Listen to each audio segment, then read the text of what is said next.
Yo les voy a compartir ahora pantalla. Siempre esta parte es tengo que tomar la mejor decisión porque no quiero dejar de verlos. Creo que voy a compartir. Ventana.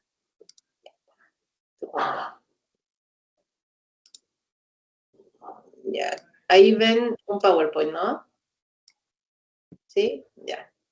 Y sí. voy a usar esto. Ya, pero igual no los estoy viendo. Eso es lo que no quiero. Espérate, déjenme ver Igual cómo... yo te ayudo si hay alguna pregunta o algo, yo estoy acá, te ayudo. Ya. Ya, bueno, hagamos eso mejor para poder, sí. para que se vea bien también la presentación. Ya, entonces, de qué se trata toda la experiencia y después ya vamos a tener tiempo para hablar, pero quiero como tratar de hablar bien rápido esta parte para ir avanzando y aprovechar bien la hora que tenemos en este webinar.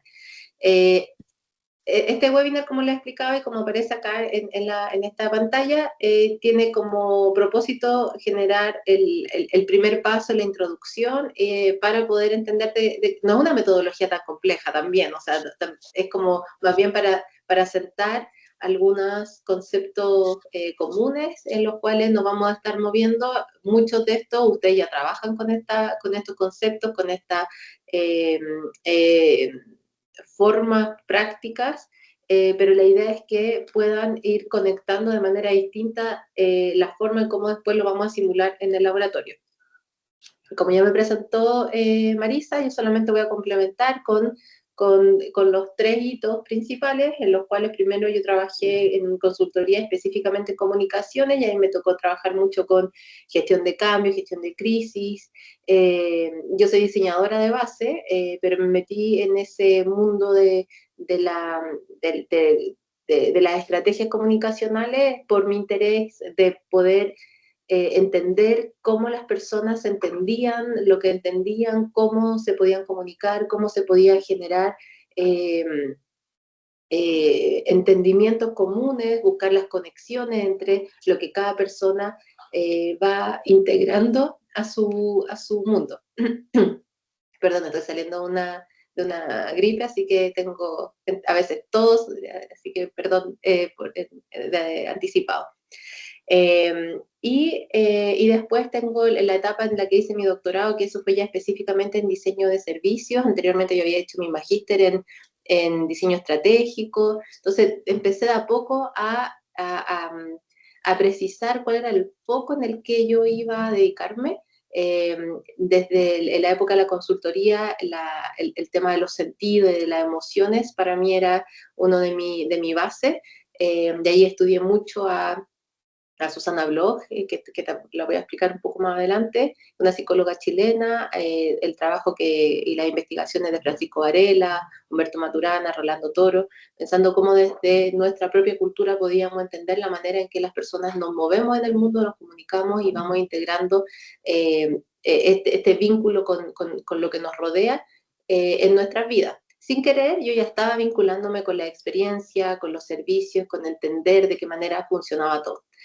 Después del doctorado obviamente hice ya esa bajada, estuve además viviendo esos 4 años en el norte de Finlandia con condiciones climáticas bien particulares, aprendiendo mucho de la manera en cómo los servicios funcionan allá y de qué manera la optimización no necesariamente deja de ser humana, y la digitalización no deja de ser humana, sino que es una herramienta que permite hacer más fácil todos los procesos internos que generalmente uno lo tiene que ir haciendo uno a uno. Y luego, cuando volví a Chile, empecé a trabajar acá en la Universidad del Desarrollo como investigador docente y ahora dirigiendo el Centro de Diseño de Experiencia y Servicios desde fin del año pasado, así que también es algo relativamente nuevo, en lo que le estamos dedicando mucho tiempo, mucho entusiasmo para poder vincular la formación de los estudiantes de de posgrado, de educación continua, con proyectos, con distintas empresas, con la investigación, en identificar cuáles son las brechas de conocimiento que nos dan oportunidades de mejora en este caso de los servicios, vinculado, por ejemplo, con una postdoc que es parte del centro, especialista en datos, y de qué manera, por ejemplo, ella está investigando de qué manera uno puede, a través de los datos, mejorar el conocimiento de los usuarios y que eso nos permita después prototipar en el laboratorio de manera mucho más precisa, con indicadores, con números, que actualmente generalmente una de las debilidades de todas las áreas del conocimiento que son más cualitativas, en lo cual necesitamos también poder poner números y poder verificar de qué manera está impactando positivamente lo que uno está haciendo. Cosas de ese tipo. En salud trabajamos en distintas áreas, y a través generalmente de la investigación eso nos permite impulsar nuevas áreas, nuevos proyectos y nuevas formas de vincularnos con el entorno. Eso es todo lo que hacemos desde el Centro DES, como Centro de Investigación Aplicada, enfocada en la innovación de desarrollo de servicios y experiencia, conectando el mundo académico, profesional, con organizaciones públicas y privadas, manteniendo obviamente los tiempos que son necesarios de trabajo con el entorno. Sabemos que no son los mismos tiempos académicos, por lo tanto es esencial conectar con el entorno, creando esta sinergia entre el conocimiento y la práctica, para que pueda tener un aporte significativo de valor a la sociedad a través de lo que hacemos, de lo que investigamos, y también poder crear proyectos que apliquen el conocimiento en desafíos reales, concretos, no solamente para los estudiantes, sino que también para el crecimiento y el desarrollo de esta área de experiencia y de servicio, que a pesar que ya lleva más de una década, pero todavía sigue siendo, dependiendo de las culturas, más o menos profunda. O sea, es decir, lo que, por ejemplo, se hace en Europa ya desde de mejora de servicio y experiencia, evidentemente va varios pasos adelantados a lo que nosotros hacemos acá, no solamente por años y por tiempo, sino que culturalmente somos muy distintos, y eso significa que la traducción y la bajada de todo lo que se está generando en otros países tiene matices muy, muy, muy distintos.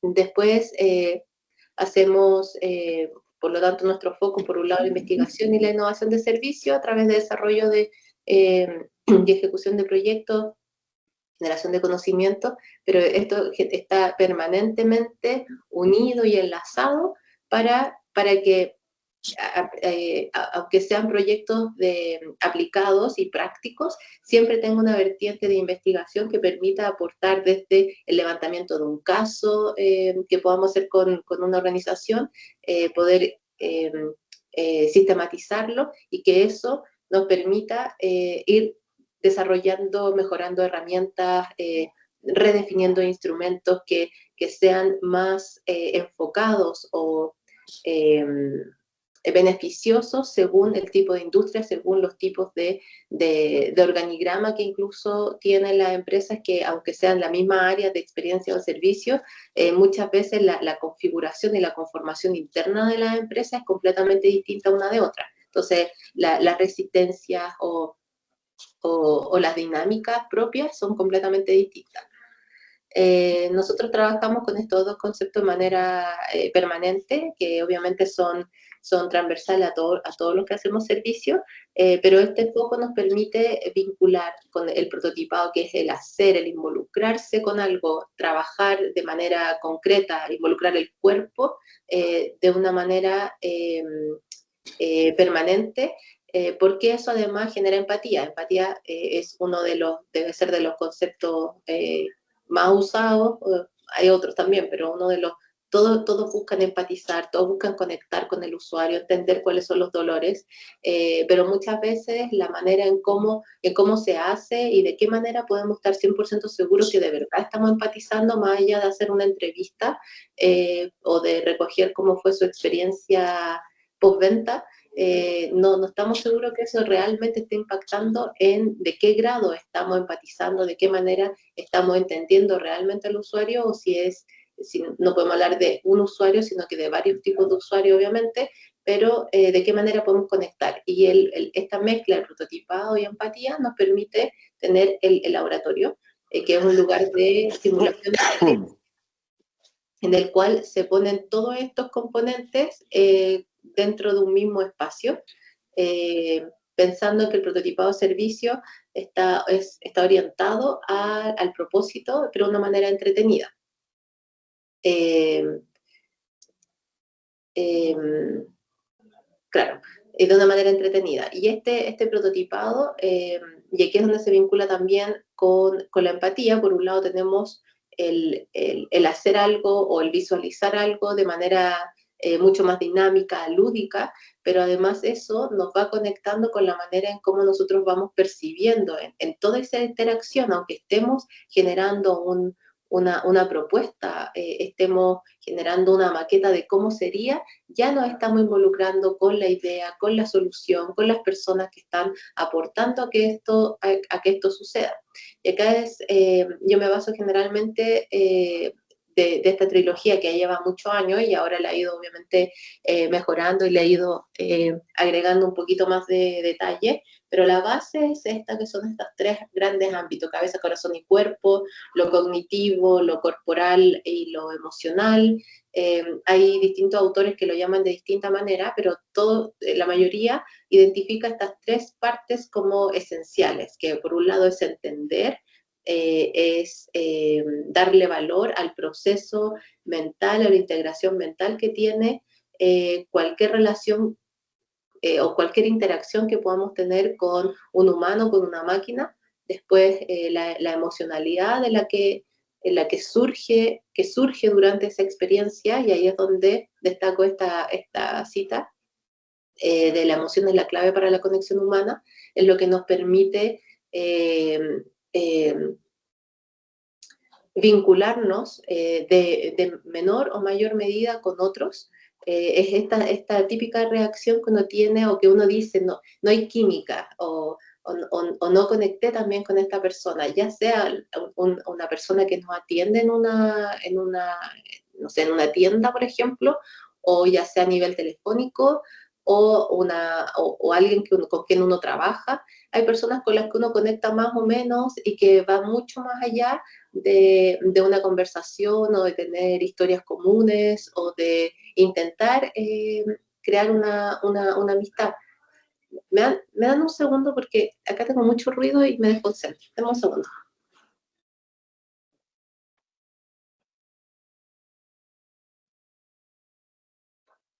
Me recuerdo que en el taller anterior estaba la gente de la TAM y prototipamos una familia que subía al avión con los niños pateaban el asiento, tiraban toda la Coca-Cola, y de verdad que se generó un tema de cabeza, emoción, todos nos pusimos como nerviosos, la que hacía de azafata no sabía qué hacer para calmar, así como de verdad que fue un prototipado increíble. Así que nada, vayan pensando qué van a prototipar. Perdón, Marilu.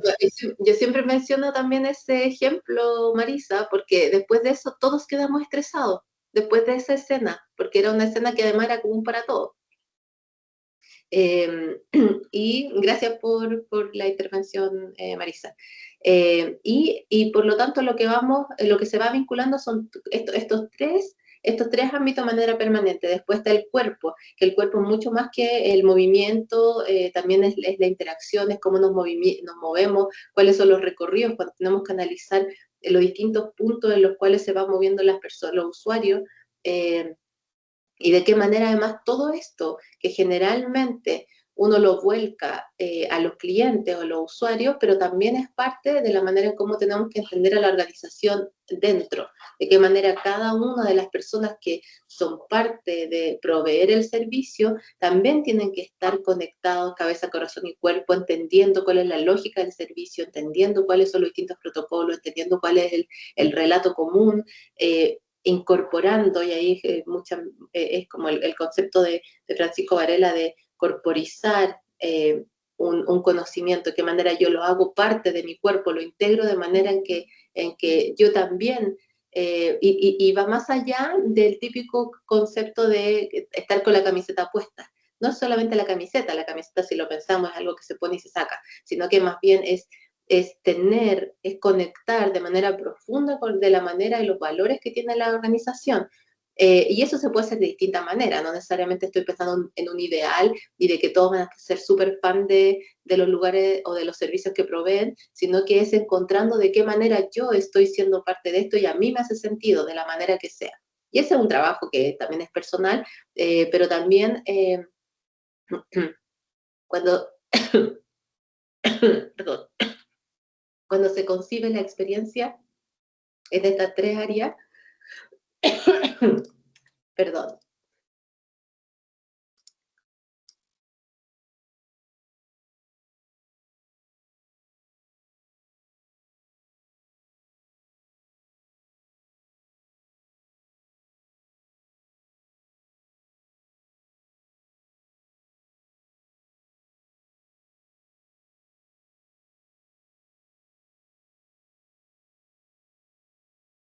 ¿Qué pasó? No la veo.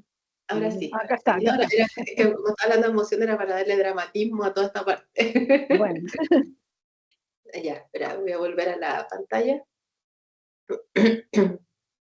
Ustedes siguen viendo mi pantalla, ¿no? ¿Qué dice empatía? Sí. Ya. Entonces, cuando uno empieza a ver todo a partir de estos tres grandes ámbitos, permite conectar de manera más consciente lo que es generalmente entendido como lo más racional, con lo más emocional, pero también lo corporal y lo expresivo permite que eso también vaya generando puentes y como entrelazado, tejido entre el vínculo de las personas. Y ahí vamos al concepto también de empatía, que también, según otros autores, no es solamente entender a la otra persona, no es solamente entender la manera profunda, sino que también es un proceso de vinculación, no es algo que surge de manera inmediata, no es algo que va eh, que va a emerger de manera espontánea, sino que también, y que además es permanente y de manera sostenida o igual como parejo, sino que es un proceso de vinculación que tiene altos y bajos, que cada una de los distintos momentos en el que sucede ese proceso de vinculación también va siendo parte importante en la manera en cómo vamos vinculándonos con un otro, de qué manera lo vamos entendiendo la manera en cómo se expresa, y eso también requiere una, un entrenamiento y un desarrollo, una sensibilidad que me permite a través de la observación, eh, de la escucha, ir identificando cada uno de esos puntos de conexión con el otro, para poder también estar permanentemente regulando nuestra forma permanente eh, de generar conclusiones. Muchas veces cuando hablo de este concepto de empatía o de la manera en cómo uno también en los talleres de co-creación, en todas esas instancias en las cuales una persona o dos personas o un grupo de personas está frente a otras personas que deben ser guiadas por un proceso o que tienen que seguir ciertas instrucciones, eh, todas las personas de manera permanente, estamos entendiendo nuestro entorno de manera paralela. Nuestro cerebro funciona de esa manera, porque necesita vincular, eh, asociar todo lo que va viendo, lo que va experimentando con algo conocido. Eso va generando ciertos niveles de certezas que nos permite seguir entendiendo lo siguiente, pero esto de manera muy rápida, automática. Nosotros no somos tan conscientes de cada uno de esos procesos, pero por ejemplo para la pandemia lo que sucedía es que nos habíamos acostumbrado a mirar a las personas como estamos ahora en cuadritos. Pero yo estoy en mi oficina en este momento, cada uno de ustedes está en su espacio, ya sea oficina o casa, para los que están en remoto, y uno sabe cómo está, yo estoy cómoda acá, pero sí estoy con un nivel de exposición en una pantalla en la que me veo, bueno, ahora ustedes ven seguramente en la presentación, pero todas las personas son un cuadrado, y eso es lo máximo es la única distancia que tenemos. Y yo lo estoy viendo, y ustedes me están viendo de una manera mucho más cerca de la que generalmente uno conversa. Y eso inicialmente fue todo un proceso, generó una reacción en la que siento que todos me están mirando muy cerca, entonces no es el estar con este espacio que nos da el estar presente en un mismo lugar, en el que tenemos un espacio de separación. eh, Todos los eh, como eh, la corporalidad, los volúmenes se ven de manera distinta, y eso me entrega también información. Y después que pasamos de la pantalla a la presencialidad, la mayoría de las personas quedaban mucho más agotadas en la primera parte, como en el primer retorno, porque tenían que volvía el cerebro a actuar de manera súper acelerada, tratando de entender todo lo que estaba pasando. O sea, acá en la pantalla solamente vemos la cara. No sé, por ejemplo, si es que alguien está moviendo el pie y está como nervioso, o está apurado, o a lo mejor tiene ese tic, pero si yo lo estuviese viendo en una misma sala, yo estaría procesando inmediatamente. A lo mejor esa persona está apurada, a lo mejor se está aburriendo. Ese proceso que uno genera mental de pensamientos paralelos es muy agotador, y con eso convivimos todo el tiempo. Entonces, cuando hacemos taller, o cuando nos hemos enfrentado a otras personas, uno está constantemente mirando la cara de las demás personas, buscando ciertas conexiones no sé, de personas, por ejemplo, que estén asentando. Eso me da una señal de que está entendiendo, que va siguiendo, o que le hace sentido. Si otra persona está, no sé, mirando otra pantalla, como mirando el teléfono, por ejemplo, pensando en la presencialidad, también me va dando cierta información de quizás está buscando más información, quizás está respondiendo un mail, quizás está aburrido, quizás está en otra, quizás está viendo una serie, no sé, como pueden ser millones de cosas que uno puede pensar de manera paralela, y eso es muy agotador.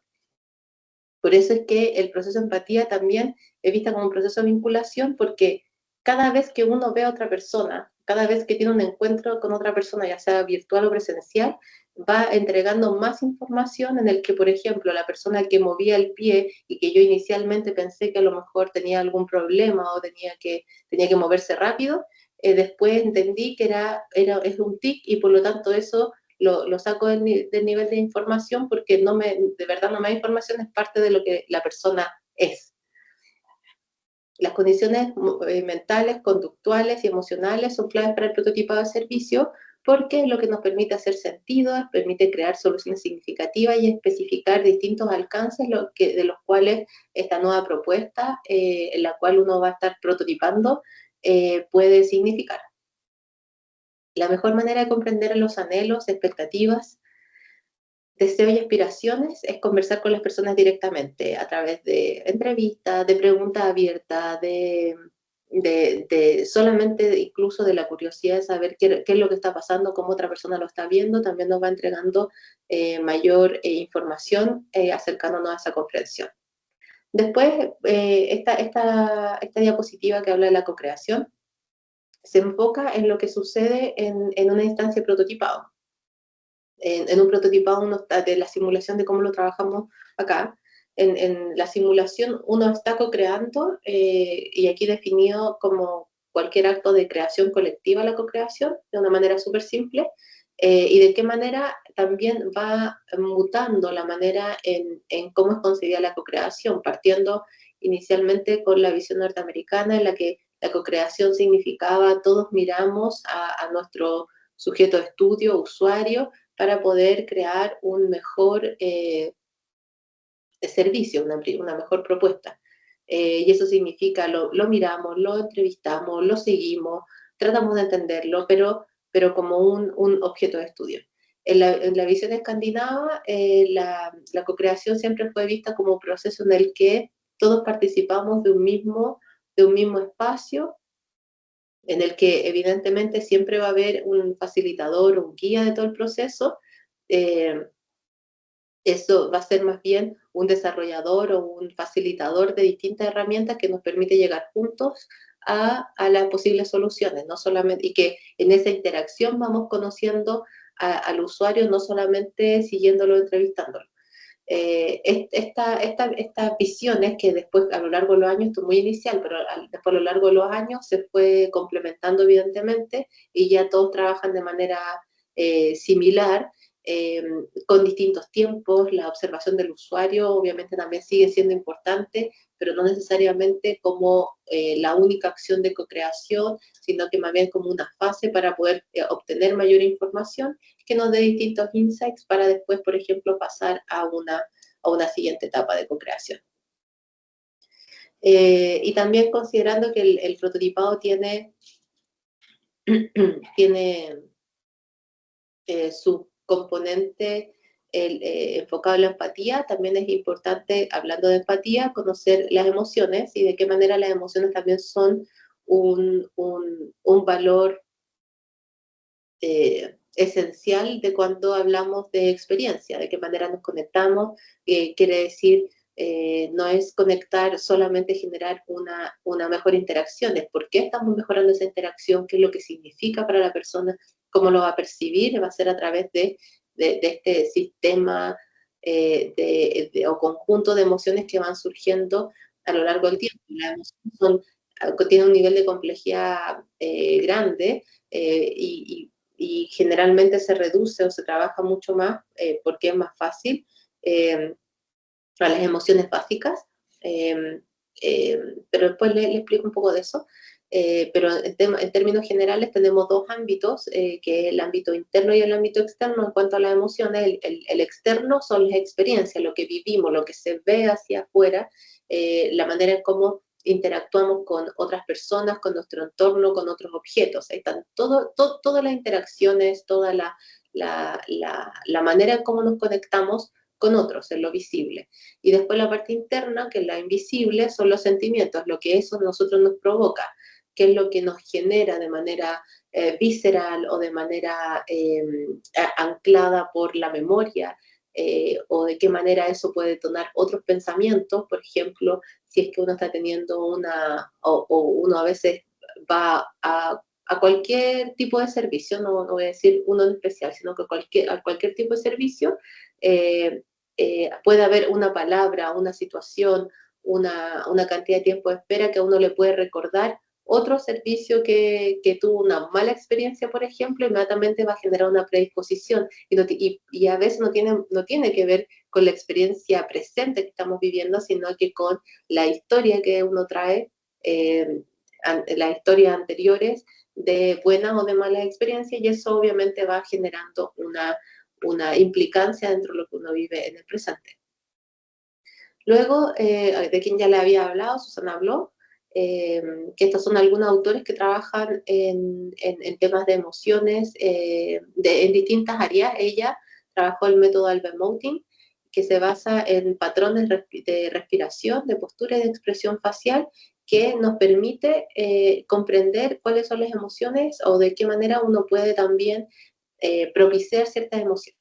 Y esto, por ejemplo, los patrones de respiración, este método Albermoutin es usado en el teatro, cuando enseñan teatro, y de qué manera los actores y las actrices pueden entrar y salir de distintas emociones cuando están interpretando un rol. Entonces, por ejemplo, para poder, no sé si ustedes lo han observado, pero cómo cambia nuestra respiración cuando estamos alegres, o cuando estamos tristes, o cuando tenemos rabia. La manera de respirar puede ser más corta la respiración, y eso nos genera inmediatamente un movimiento del pecho, de esta zona, que si por ejemplo si es rabia, que es más corta y superficial, va a ser rápida, y por lo tanto nuestro cuerpo se va a ver y la otra persona va a ver que yo estoy en una actitud de rabia. Si estoy contenta o feliz, que sería la emoción básica, eh, la respiración es mucho más profunda y más prolongada.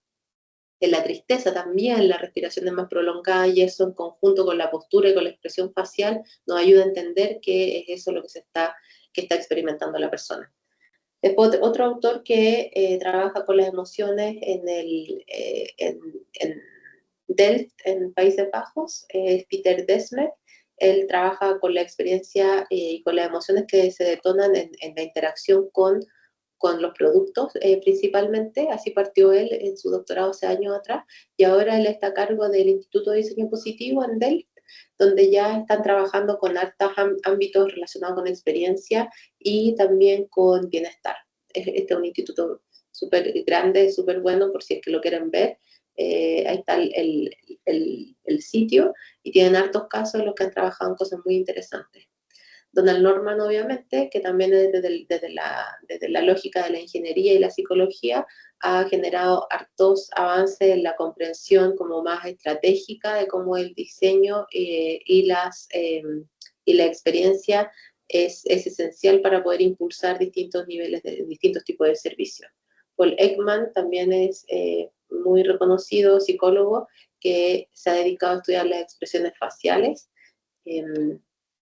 Y luego de todos esos autores volvemos al tema de simulación de servicios, que es a lo que ya nos vamos acercando hacia entender el laboratorio. Todo esto, ya sé que suena como muchos temas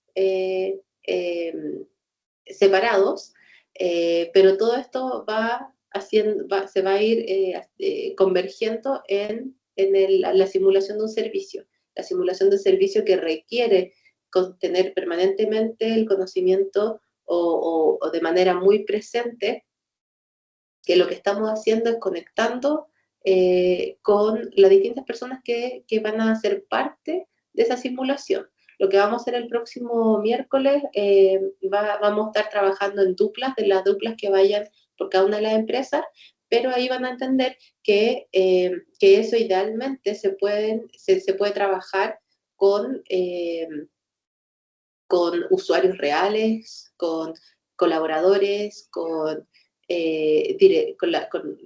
también con los ámbitos directivos de la empresa, tomadores de decisiones.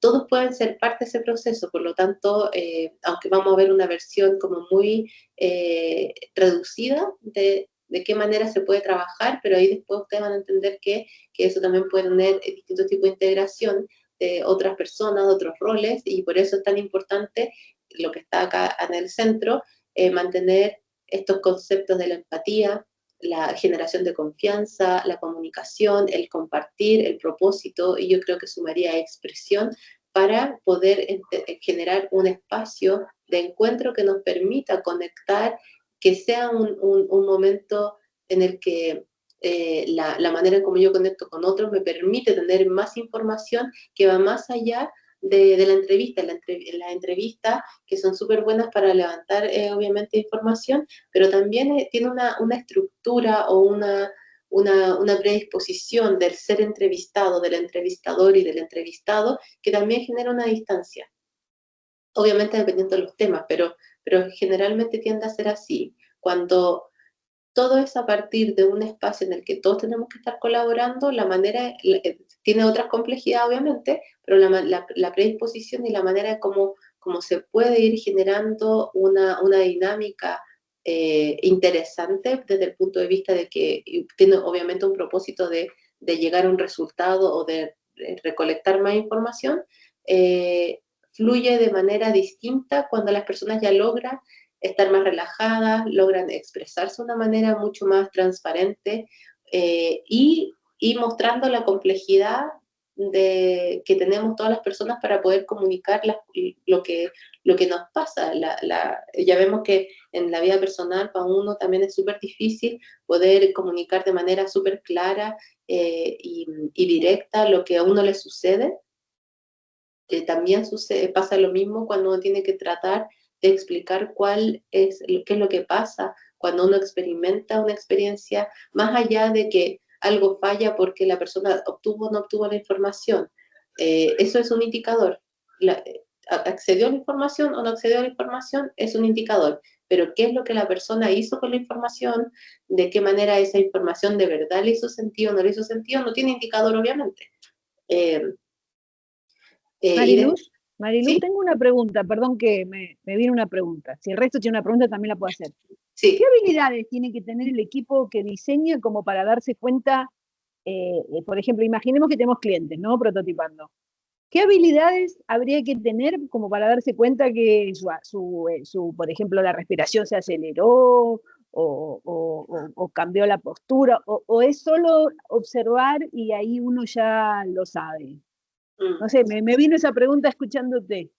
Sí, bueno, ese fue toda mi investigación doctoral. ¿Por Ah, qué? perdón. Porque en general los diseñadores de servicio no tenemos ese entrenamiento. Tenemos entrenamiento y una de las cosas que yo levanté en el primer año de mi investigación fue que tenemos acceso a muchas herramientas. Hay libros que tienen las 150 herramientas, las 101 herramientas, uno puede encontrar muchas herramientas que es lo más concreto, lo más práctico, y que evidentemente sirve mucho, eh, pero que es una parte.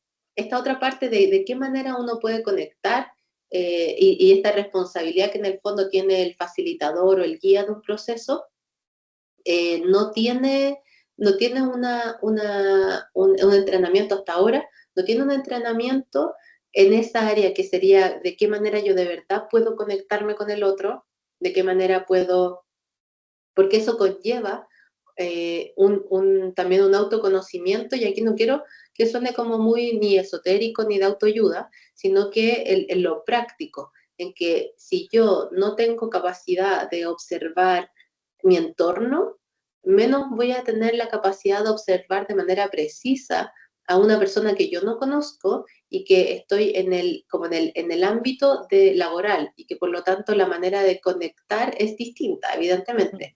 Eh, pero para eso, primero yo creo que hay un seniority que es imposible de olvidar, en el que mientras más eh, talleres hagas, más vas a poder ir entendiendo Claro.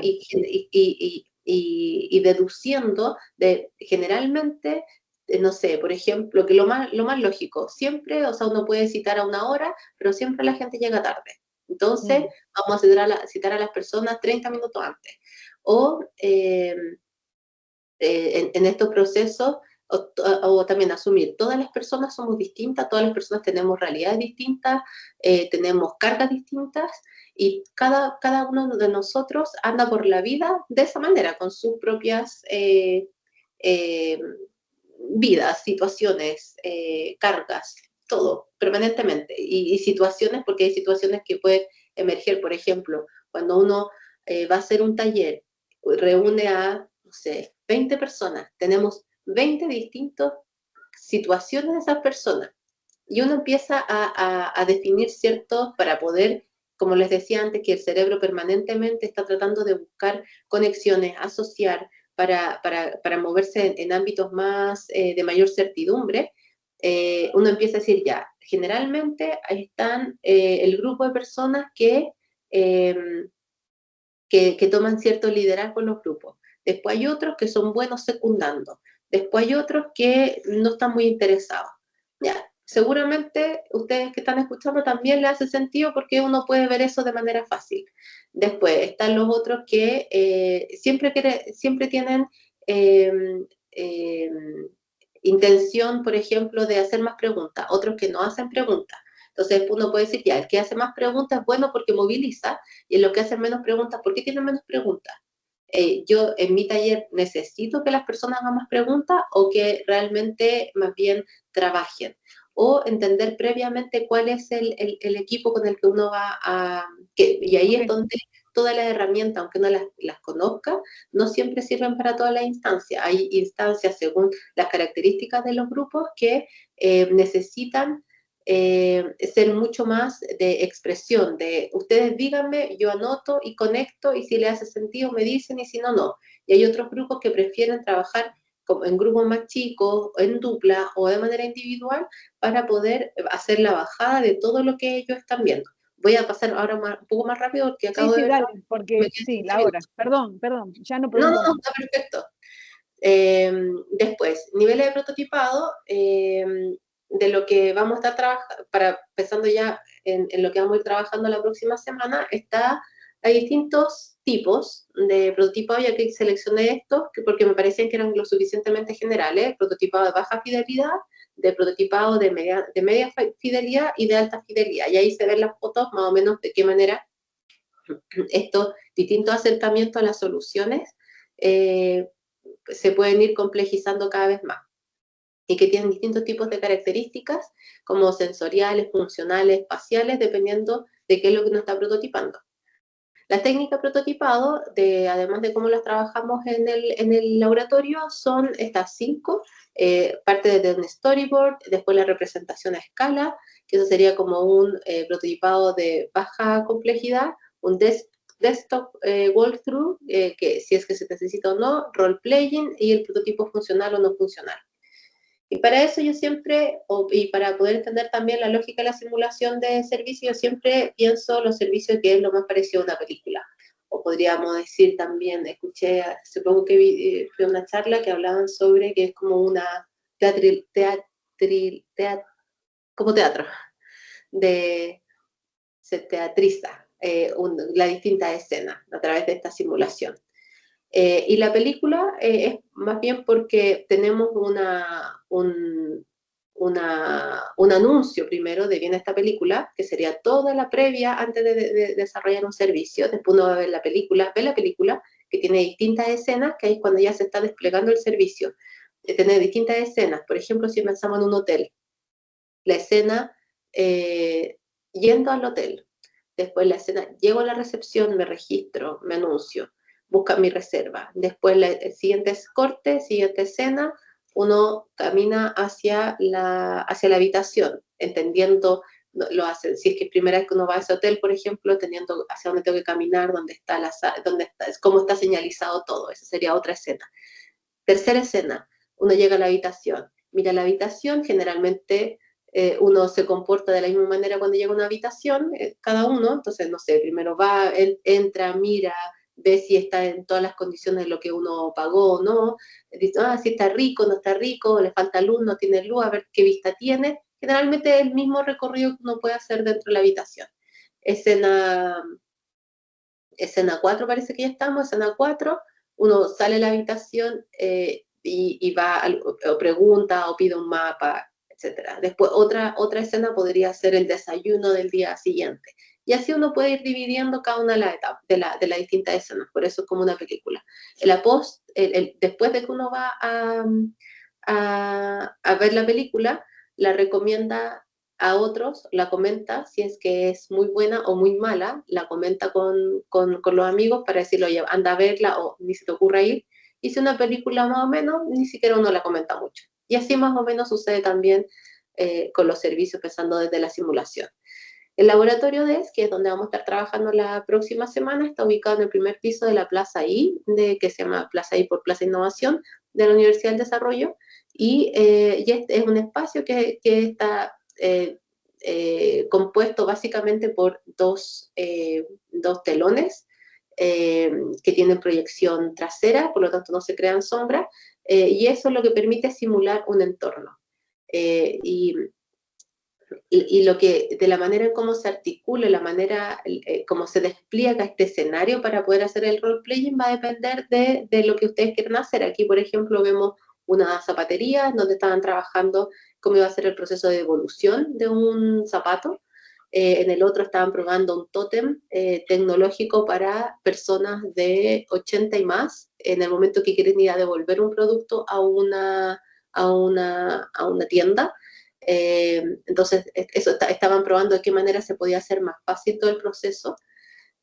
Una cafetería, entonces ahí se simula que la mesera toma la orden y se utilizan los elementos que tengan disponibles o los que ustedes puedan llevar, como por ejemplo acá la mesa, bueno, obviamente hay mesa y silla, acá como era una cafetería, buscamos platos para que se viera lo más real posible, para que tuviera el sonido de cuando dejan el cubierto en la mesa, no, eso suena mucho, entonces debería estar envuelto en una servilleta, y así, etc. ¿Cómo funciona el laboratorio? Por ejemplo, se identifica que dentro de la cadena de restaurante se recibió un review en el que la ubicación es buena, la calidad tiene 3 de 5, pero el anfitrión y la atención tiene una estrellita.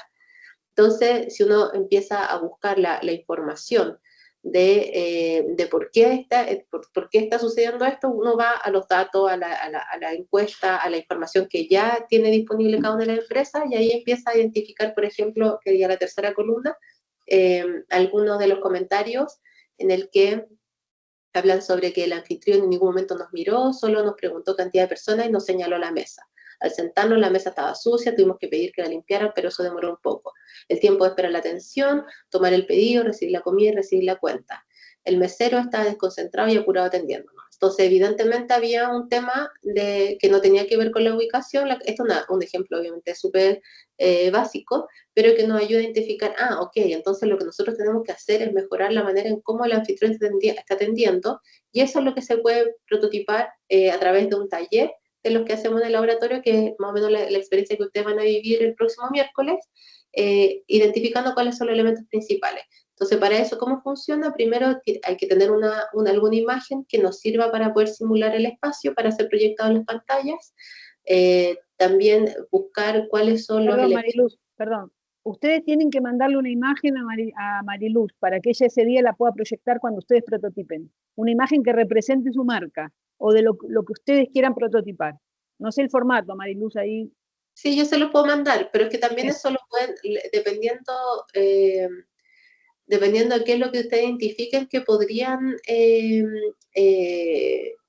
simular, buscar la imagen, o se puede ese mismo día buscar la imagen allá, porque creo que probablemente lo que pasó también la vez pasada es que la idea que llevaban preconcebida y para la cual habían llevado la imagen o la habían enviado, no era realmente después lo que hicieron, después de haber hecho la primera simulación. Entonces yo eso lo dejaría, Marisa, para realizarlo el próximo miércoles, porque por último buscamos una imagen de banco de imágenes. Y los participantes del taller participan asumiendo distintos roles, que es más o menos lo que le había dicho antes. Así como funciona el laboratorio.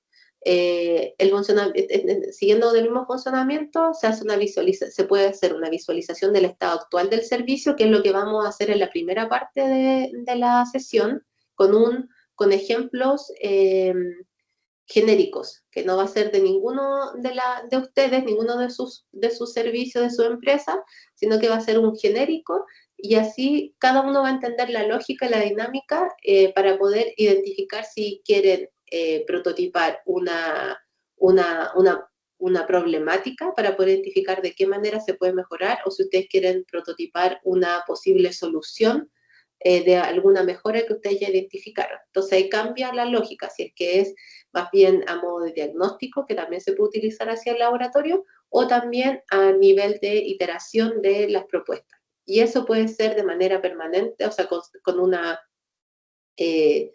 iteración durante un tiempo, con distintos niveles o capas de profundidad, para poder evaluar los distintos puntos que están identificando, o las distintas capas que están identificando como posibilidades de mejora en su solución. Y después las simulaciones con estas ideas de mejora se va mejorando a través primero de un storyboard, después la elaboración que es lo que vamos a trabajar también el próximo miércoles, la elaboración de qué manera se va a desarrollar todo esto en el espacio, y luego la simulación. Ya, esto es como en términos generales cómo se hace toda la definición, pero prefiero, como igual les voy a mandar la presentación, estas son las últimas dos diapositivas que en el fondo muestra de qué manera se trabaja antes, durante y después, y el resto de las cosas se las voy a mostrar in situ el próximo miércoles, para que también la puedan entender de manera más concreta. Ya. ¿Alguna duda, algún comentario que tengan?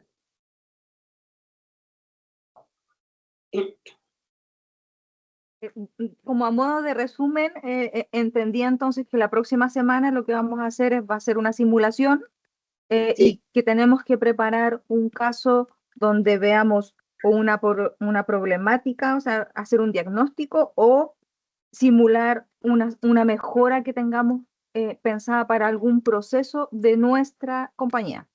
Exacto. Exacto. Entonces, pueden tener ya una idea clara. Por ejemplo, como contaba antes Marisa, la vez pasada vimos el tema de cómo se mejoraba un punto específico dentro de la cabina de un avión para una aerolínea. Después también había otro que era el sistema de retiro de un producto en tienda, no en tienda, en un almacén. Entonces, cuando tenían que retirar el producto, cómo era ese retiro, qué era lo que pasaba. Entonces, lo que hicieron es teatralizar el problema, qué era lo que pasaba, y que también eso fue bien impactante, de lo que sucedía y la resistencia de los locatarios de entregar los productos. Si es que más bien no devolverlos, sino querer que se los lleven, pero no necesariamente cumplía con el protocolo. Entonces, también se puede ejemplificar o simular a través de eso, como también se puede, si usted ya tiene identificado una posible solución a alguna problemática que estén trabajando y lo quieran poner ahí como a prueba y testearlo en esa instancia. Sí, me recuerdo que la gente de Coca-Cola prototipó un transportista que iba a dejar, a retirar algo y la persona del minimarket no se lo quería entregar y se agarraban a los combos, y era una situación que había pasado en realidad, y entonces ahí ellos prototiparon cómo debió haber sido eso y cómo podría haber sido la posible solución y qué ocasionó que lleguen a esa situación. Sí. Sí. Así que ustedes pueden imaginar cualquier situación que ustedes tengan que les interese entender cómo resolverla de una manera diferente a como uno lo hace sobre el papel a veces, ¿no? Igual ahí Marilu nos entrega un método, les entrega unos papelógrafos con todo el método para que ustedes completen, etcétera, etcétera. Exacto. Y también, si es que alguno de ustedes, que también lo hicimos la vez pasada, tiene dudas de si es que lo que están pensando puede ser simulado, o no sé, me acuerdo que también había un caso de Kunstmann, que era algo más digital, entonces no se imaginaban cómo eso iba a ser, entonces cómo lo podían trabajar de manera presencial. Entonces nos juntamos en una reunión cortita previo al taller, como por ejemplo el lunes, martes máximo, para poder aclarar y hacer la bajada y tener más claro cómo esta idea que yo tengo puede ser simulable. Entonces también ese canal también yo lo dejo inmediatamente abierto. Tienen mi correo, entonces me pueden escribir directamente y agendamos una reunión cortita para preparar eso y guiarlo en ese sentido. Y lo otro que también les voy a escribir es previo al taller, es quienes necesitan estacionamiento para poder conseguirle estacionamiento acá, que no quiere decir que es más fácil, porque quedan estacionados ahí acá, por el costado en la Católica, en San Carlos, pero eso es lo que le decía Marisa, contemplar que si es que quedan ahí estacionados, igual es un tiempo de caminata, ¿no? Es grande el campus, entonces es un poco lejos todo. Así que, pero lo vamos a estar esperando igual, y van a llegar a un cafecito, así que lo vamos a pasar bien. Pueden venir sin desayunar, pueden venir sin desayunar porque lo va a esperar un rico desayuno. ¿Alguna otra duda que tengan? ¿Comentario? ¿No?